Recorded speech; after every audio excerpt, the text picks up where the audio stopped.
जय जिनेन्द्र। मैं आपके साथ अपने कुछ विचार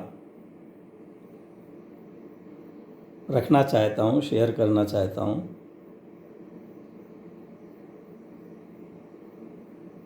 अधिकार और कर्तव्य के संबंध में आज सर्वत्र ही कोई भी, चाहे परिवार, समाज, देश, जहाँ भी हम रह रहे हैं, सब जगह अधिकारों की मांग की जाती है। सभी अपने अधिकारों की लड़ाई लड़ते हैं। अधिकार पाने के लिए कुछ भी करने के लिए तैयार होते हैं और अधिकार पाकर के भी कुछ भी करने को तैयार होते हैं। परंतु यह एक तथ्य है, सिद्धांत है, विचारकों का मत है कि अधिकार कर्तव्यों की झोली में मिलते हैं। यदि हम कर्तव्यों का पालन करें तो हमें निश्चित ही अधिकार भी प्राप्त होंगे, परंतु बिना कर्तव्यों का पालन किए अधिकार पाना चाहते हैं तो यह अन्याय है। हम क्रमशः कुछ विचार इस पर करेंगे। सबसे पहले हम विचार करें कि हमने इस भारत भूमि पर, इस धरती पर जन्म लिया है। हमें यहाँ जन्म मिला है तो हमारा अधिकार है कि यहाँ पर हमें स्वच्छ जल, स्वच्छ वायु, स्वच्छ पर्यावरण मिले और इसका हम उपयोग करें।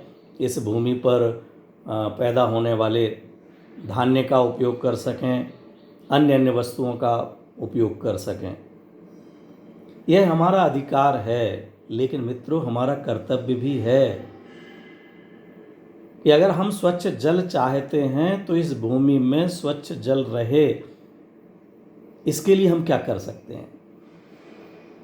आज जगह जगह जहाँ भी कॉलोनियाँ बनती हैं, जो भी मकान बनते हैं, सभी लोग बोरिंग करा करके पानी का दोहन करते हैं और फिर उस बोरिंग से आए हुए पानी को आवश्यकता ना होते हुए भी गाड़ी धो रहे हैं, मकान में धुलाई चल रही है, पानी बह रहा है और कोई पूछे कि अरे भाई इतना पानी क्यों बहा रहे हैं? अरे नहीं तो हमारे तो बोरिंग है, कोई चिंता नहीं है।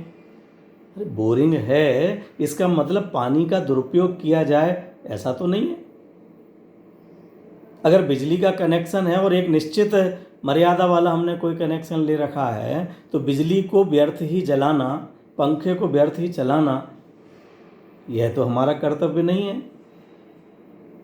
हम अगर शुद्ध पानी चाहते हैं तो जो ज़मीन से पानी प्राप्त हो रहा है उसका हमें सदुपयोग करने का कर्तव्य भी निर्वहन करना चाहिए। यदि हम ऐसे कोई फैक्ट्री आदि लगाते हैं जिनमें पानी का उपयोग होता है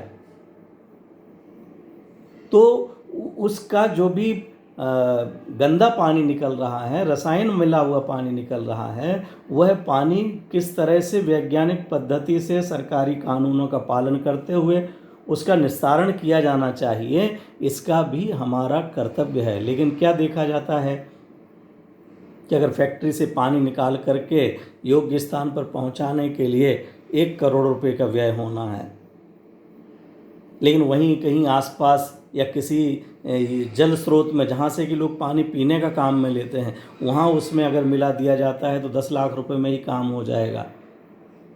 तो हम अपने कर्तव्य को भूल करके 10 लाख रुपए खर्च करके और पानी, गंदे पानी को योग्य पानी में मिला देते हैं।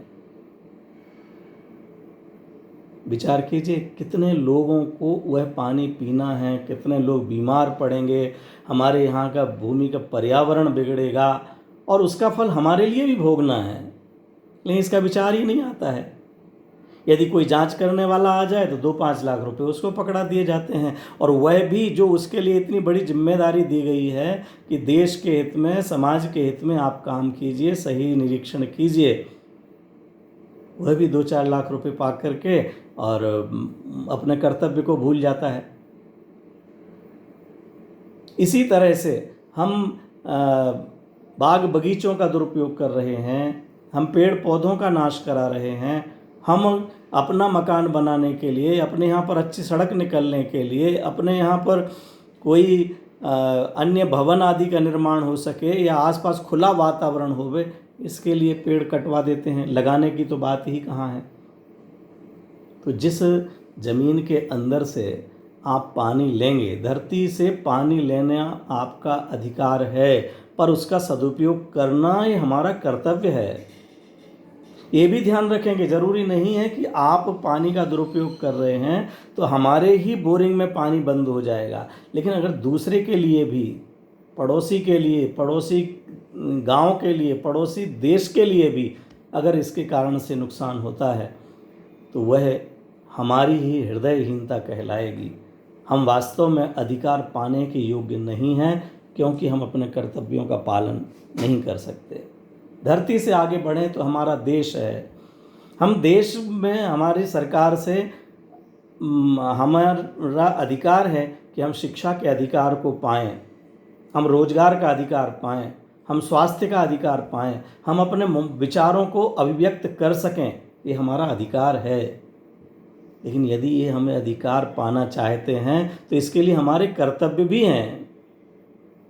हम शिक्षा पाने का अधिकार रखते हैं तो जहाँ जिन शिक्षण संस्थाओं में जाते हैं, जो शिक्षण संस्थाओं में हम अध्ययन करने के लिए जाते हैं, वहाँ की सामग्री का दुरुपयोग ना हो, समय का दुरुपयोग ना हो, वहाँ जो साधन दिए गए हैं उनका हम बराबर सदुपयोग करें, तोड़ फोड़ ना करें, ये हमारा कर्तव्य है। अगर हम इस कर्तव्य का पालन करेंगे तो हमारे लिए अधिकार मिलेंगे। हम स्वास्थ्य लाभ लेना चाहते हैं तो हम पर्यावरण को प्रदूषित ना करें, जो स्वास्थ्य सेवाएं सरकार के द्वारा दी जा रही हैं उनका दुरुपयोग ना करें, तब हमारे लिए अधिकार मिलेंगे। हम अपने विचारों को अभिव्यक्त करने का अधिकार चाहते हैं, लेकिन विचारों की अभिव्यक्ति के नाम पर समाज में विसंवाद फैल जाए, अफवाह फैल जाए, जिसके कारण से दंगे हो जाएं, जिसके कारण से लोग दुखी हो जाएं, दो धर्म वालों में लड़ाई हो जाए, इस प्रकार से यदि हम अपने विचारों को, प्रदूषित विचारों को लोगों तक पहुंचाते हैं तो मित्रों, ये हमारे अधिकार को पाने के लिए तो ज़रूर हमने चेष्टा की है, लेकिन अपने कर्तव्य को भूल गए। जो अपने कर्तव्य को भूलता है उसे सच में अधिकार नहीं मिलते, मिलना भी नहीं चाहिए। यदि हमारे लिए कोई 50 रुपये देता है और उस 50 रुपये का हम सही सदुपयोग करना नहीं जानते, आगे से वह देने वाला भी सोचेगा इस व्यक्ति को हमें पैसे देना चाहिए कि नहीं। ये 5 रुपये की चीज़ हमने 50 रुपये दी और 5 रुपये की चीज़ 50 रुपये में ख़रीद करके ले आया, इसको अकल ही नहीं है, इसे साधन नहीं दिए जाना चाहिए। सरकार के प्रति हम आंदोलन करते हैं, सरकार किसी भी पार्टी की हो, किसी भी व्यक्ति की हो, सभी अपनी अपनी दृष्टि से यही कोशिश करते हैं कि नागरिकों के लिए सुविधाएं मिलें, नागरिकों को साधन मिलें, उनकी सरकार बनी रहे। और सरकार बने रखने के लिए आवश्यक है कि वह बहुसंख्यक लोगों तक योग्य सुविधाएं पहुंचा सकें, और वो सुविधाएं पाना हमारा अधिकार है। लेकिन हम, हमारे देश के प्रति हमारे कर्तव्य है कि यहाँ पर एकता बनी रहे। यहाँ जो साधन है, जो हमारे एक गरीब व्यक्ति से लेकर के और जो यहाँ का सर्वश्रेष्ठ उन्नत व्यक्ति है, उस सब से किसी न किसी रूप में कर के द्वारा ही पैसा आता है।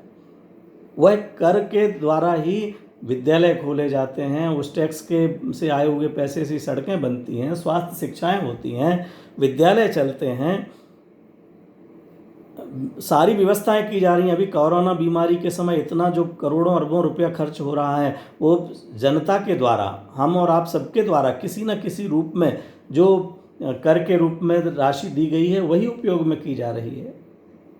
यदि अभी लॉकडाउन चल रहा है और नई राशि नहीं पहुंच रही है तो आगे किसी न किसी माध्यम से पहुंचेगी। अब उसका सदुपयोग कैसे हो? हम अपने भ्रष्टाचार के द्वारा, हम अपने दुराचरण के द्वारा इन सार्वजनिक संपत्तियों की सुरक्षा करना जाने, इनका सदुपयोग करना जाने, सबके उपयोग में आने वाली, चाहे बस हो, रेल हो, अस्पताल हो, धर्मशाला हो, सामुदायिक भवन हो, विद्यालय हो, इनकी सुरक्षा करना, इनका सदुपयोग करना, ये हमारा कर्तव्य है। यदि कोई इसका दुरुपयोग करता है तो हम उसे विनम्रतापूर्वक उस दुरुपयोग करने को रोकें। अच्छी सड़क पर चलना हमारा अधिकार है, लेकिन सड़क पर गड्ढे नहीं करना ही हमारा कर्तव्य है। सड़क पर गंदगी नहीं फैलाना ही हमारा कर्तव्य है। अच्छी बस में, रेल में सफ़र करना ये हमारा अधिकार है, लेकिन उस बस और रेल में टिकट लेकर के ही बैठना, जो हमारे लिए आरक्षित स्थान है उसका ही उपयोग करना, उस बस या ट्रेन में बैठ कर के मूंगफली के छिलके, केले के छिलके, अखबार फटा हुआ और गंदी गंदी चीज़ें वहाँ पर नहीं फेंकना, सफाई रखना, यह हमारा कर्तव्य है। यदि हम अपने कर्तव्यों का सभी मिल के पालन करेंगे तो हमारे देश में, हमारी इस धरती पर इतने अधिकार मिले हुए हैं कि हमारा जीवन बहुत ही सुंदर, बहुत ही मधुर होगा। हम सबका जीवन सुखद हो। इसी के साथ मैं अभी विराम लेता हूँ। आगे के कुछ अधिकार और कर्तव्यों की चर्चा मैं पुनः करूँगा।